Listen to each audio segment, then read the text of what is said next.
Well, welcome. Thank you for joining us at this Mass on this Sunday. So many people are still not able to come to church, but what we hear is this beautiful invitation by Jesus to join in the feast. Someone once said, the greatest drama is that the infinite God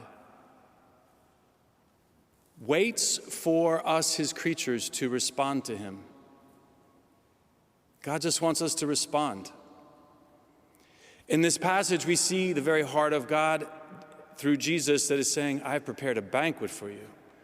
I want you to come to this feast.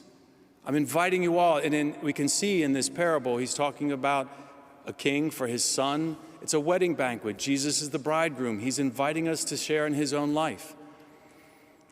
And yet the people in the parable, they turn away. They ignore the invitation. They have other things they have to do. What is this resistance that we have? It's the thing we're made for. But does it seem like maybe it's all the things that we have control over, our job, our work, other things that we're involved in? These are what we think will fill us up and give us meaning, so we can't let go of those. And there's something free given. There must be a catch to it. I'm not sure I'm going to go because I need to control. What the Lord is inviting us to is the greatest gift of life, to this banquet, this feast that is actualized in the Eucharist when we come together in the liturgy. But what he wants us to do is to come freely and recognizing our poverty, our need, so that we can receive everything.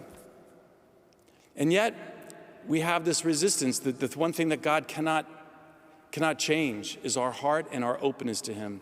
So he's speaking to the scribes and the Pharisees. They of course should know and know the invitation, and yet they're not going to come.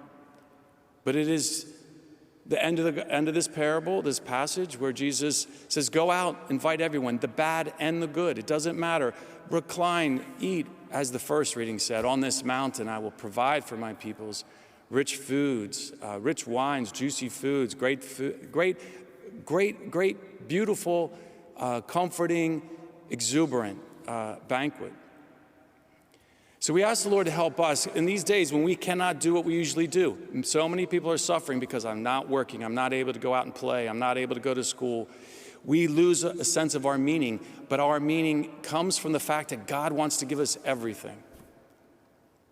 And so we ask the Lord to help us in all these months when we have been curtailed in all the things, and we may feel like we're in a tailspin.